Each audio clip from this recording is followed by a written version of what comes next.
शिर्डी साईबाबा मंदिर परिसर हे राज्यातील सर्वाधिक संवेदनशील धार्मिक स्तरांपैकी एक मानले जाते. व्हीआयपी प्रोटोकॉल प्रवेशद्वारावर सुरक्षा व्यवस्था, पोलीस बंदोबस्त आणि तपासणीची यंत्रणा कायम कार्यरत असते. अशा ठिकाणी रविवारी मध्यान्ह आरती दरम्यान नियमबाह्य राजमुद्रा लावलेली, फॅन्सी नंबर प्लेट आणि काळ्या काचा असलेली जालना पासिंगची 2 आलिशान वाहने पोहोचली. संबंधितांकडून स्वतःला व्हीआयपी तसेच आमदार असल्यास भासवण्यात आले. स्थानिक व्यावसायिकांशी वाद आणि आरेरावी झाल्यानंतर शिर्डी वाहतूक पोलिसांनी दंडात्मक कारवाई करत वाहनांवरील नियमबाह्य बाबी काढून मोटार वाहन कायद्यानुसार कारवाई केली. मात्र या घटनेनंतर अनेक गंभीर प्रश्न उपस्थित झाले आहेत. अतिसंवेदनशील परिसरात राजमुद्रा लावलेली अशी वाहने पोहोचलीच कशी? सुरक्षा तपासणी दरम्यान त्यांची पडताळणी झाली होती का? वाहनांवरील राजमुद्रा आणि इतर नियमबाह्य बाबी यापूर्वी जालना जिल्ह्यातील संबंधित यंत्रणांच्या निदर्शनास का आल्या नाहीत? संबंधित व्यक्तींवर जालना जिल्ह्यात अनेक गंभीर स्वरूपाचे गुन्हे दाखल असल्याची देखील माहिती समोर आल्यानं आता प्रकरणाचा गांभीर्याने तपास व्हावा अशी मागणी शिर्डीकरांकडून होत आहे. शिर्डीची गर्दी बघता शिर्डीचं जे काही पोलिसांकडे संख्याबळ हे कमी आहे हे मान्य आहे आम्हाला, पण त्याचा अर्थ असा नाही का इथली कायदा सुव्यवस्था बिघडलेली आहे. असे कोणी गुन्हेगारी वृत्तीचे लोक येऊन इथे या ठिकाणी गाड्यांना वेगवेगळ्या प्रकारचे सिम्बॉल लावून, मंत्राचे चिन्ह लावून, फोटो लावून, स्टिकर लावून ज्या पद्धतीने प्रोटोकॉलचे गेटवर गाड्या लावतात आणि त्यानंतर स्थानिक व्यावसायिकांना, इथल्या पत्रकारांना आणि त्या भक्तांना जर शिवीगाळ करून ज्या पद्धतीने त्यांची दहशतीचं या ठिकाणी निर्माण करत आहे हे 100% चुकीचं आहे. आम्ही सर्व शिर्डी ग्रामस्थ माननीय आमचे पालकमंत्री, आमचे नेते माननीय नामदार राधाकृष्ण पाटील साहेबांकडे आम्ही हे निवेदन देणार आहोत का अशा खंबीर आरोपीच्या या व्यक्तीला आपण शासन दिलं पाहिजे. कारण नगर जिल्हा हा कायद्याचा बालेकिल्ला मानला जातो. ज्या पद्धतीने नामदार साहेब हे आपल्या मतदारसंघामध्ये जिल्ह्यामध्ये कायदा सुव्यवस्था निर्माण करत आहे, त्याचप्रमाणे अशा व्यक्ती सुद्धा कायद्यामध्ये बसून त्याला शासन केलं जाईल. त्याची माहिती मिळाल्यानंतर मी त्याचा कागद बघितला.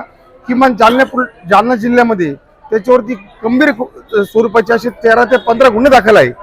अशा व्यक्तीला जालना पोलीस हादरले का ते समजत नाही. आणि जर ते कमकुवत असतील तर 100% नगर जिल्हा हा सक्षम आहे, आमचे मंत्री सक्षम आहेत. अशा गुन्हेगारी वृत्तींना आम्ही धडा शिकवल्याशिवाय राहणार नाही. खऱ्या अर्थानं शिर्डी ही साईबाबांच्या पदस्पर्शाने पावन झालेलं ठिकाण आहे. याचं पावित्र्य लक्षात घेता जे सो कॉल VIP स्वतःला म्हणून घेतात आणि त्यांच्यावर 17, 18 गुन्हे राज्यात दाखल आहेत आणि अशा गंभीर स्वरूपाचे गुन्हे दाखल असताना त्यांनी आम्ही अशी अपेक्षा ठेवतो, साईबाबा संस्थान असेल, मंदिर सुरक्षा असेल, बाह्य सुरक्षा असेल, अंतर्गत सुरक्षा असेल किंवा साईबाबा संस्थान आणि शिर्डी पोलीस स्टेशन असेल, यांनी संयुक्तिक एक आचारसंहिता केली पाहिजे. ज्या VIP गेटला VIP मुवमेंट असते आणि मोठे मोठे VIP येतात जातात, अशा ठिकाणी जर 18, 20 गुन्ह्याचा माणूस येतो, स्वतःची कार लावतो, राजमुद्रा त्या कारवर, स्वतःला आमदार म्हणवतो आणि तो तोताही आमदार निघतो आणि तो गुन्हेगार पार्श्वभूमीचा माणूस आहे, अशा प्रवृत्तींना पाठीशी घालणं योग्य नाही. अहिल्यानगर जिल्ह्याचे गार्डियन मिनिस्टर, मी आपल्या माध्यमातून त्यांना विनंती करतो का भविष्यात अशा लोकांना मंदिर परिसरात प्रिमायसेसमध्ये मज्जाव करणार आहोत का? आपल्याकडं CCTV सुद्धा आहेत आणि त्या CCTVमध्ये गुन्हेगारांचं रेकॉर्ड टाकलेलं असतं. परत तो गुन्हेगार आल्यानंतर त्याला तिथं डिटेक्ट करण्याचं काम साईबाबा संस्थान, विश्वस्त व्यवस्थेचे संरक्षण यंत्रणा, शिर्डी पोलीस स्टेशन करणार आहात का? या निमित्तानं हा प्रश्न या ठिकाणी उपस्थित होतो. दरम्यान या संपूर्ण प्रकरणाची अहिल्यानगर जिल्ह्याचे पालकमंत्री राधाकृष्ण विखे पाटील यांनी गंभीर दखल घेत पोलीस प्रशासनाला कठोर कारवाईचे निर्देश दिल्याची माहिती आहे. नियमांचा गैरवापर करून कुणीही VIP असल्याचा आव आणत असेल तर त्याच्या विरुद्ध कायदेशीर कारवाई करण्याचे निर्देश देण्यात आल्याचे सांगितले जात आहे. मला तर मी तुमच्या माध्यमातूनच पाहिलं मी ते, कारण म्हणजे पोलीस प्रशासन तात्काळ कारवाई केली पाहिजे, वाहनं जप्त केले पाहिजे, नाही वाहनं जप्त केली पाहिजे आणि ज्या भागातून तो गुन्हेगार येतो तिथं गुन्हा रजिस्टर करून त्याच्याविरुद्ध सुद्धा त्याला शिर्डीमध्ये येण्याचा प्रतिबंध करण्याचा सुद्धा आपण निर्णय केला पाहिजे. कोणत्या काय कायद्यात बसतो, काय बसतो आपण तपासून घ्या. परंतु अशा मोकाट गुन्हेगार जर राजमुद्रा लावून जर गाड्या फिरत असतील तर गंभीर आहे एकदम.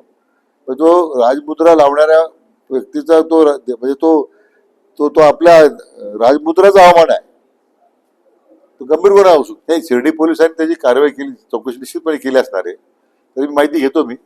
परंतु या राजमुद्राचा वापर करून इथं जर लोकांची फसवणूक होत असेल तर गंभीर गुन्हा आहे. मला वाटतं त्याच्याबद्दल कडक कारवाई झाली पाहिजे, असं मी स्वतः आता शिर्डी पोलीस स्टेशनला सूचना करणार आहे. पालकमंत्र्यांच्या निर्देशानंतर आता शिर्डी पोलिसांकडून या वाहनांचा, त्यावरील नियमबाह्य चिन्हांचा, त्यांचा वापर कोणत्या उद्देशाने केला गेला, तसेच संबंधित व्यक्तीची पार्श्वभूमी याची सखोल चौकशी केली जाणार का, याकडे सर्वांचे लक्ष लागले. कारवाई केवळ दंडापुरती मर्यादित न राहता अशा प्रकारे राजमुद्रा आणि व्हीआयपी प्रोटोकॉलचा गैरवापर करणाऱ्यांविरुद्ध कायद्यानुसार कठोर पावले उचलली जावीत आणि भविष्यात अशा घटना टाळण्यासाठी प्रोटोकॉल प्रवेशद्वारावरील सुरक्षा तपासणी अधिक सक्षम करण्यात यावी, हीच माफक अपेक्षा. ब्युरो रिपोर्ट, ESP 24 तास, शिर्डी. राजमुद्रा वगैरे बघा गाडीवर, तेव्हा ती गाडी पळ काढतात. फ्रॉड आहे, फ्रॉड. रस्त्याला गाडी लावून दोन्ही एकच नंबर आहे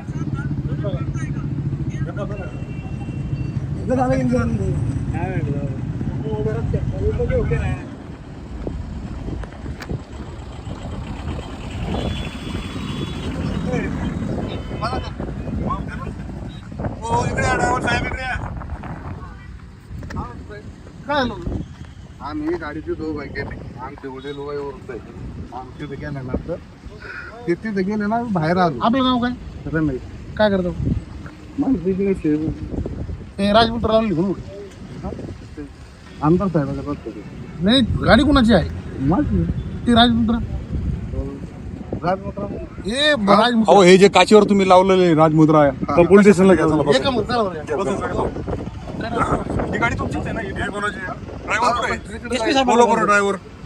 SP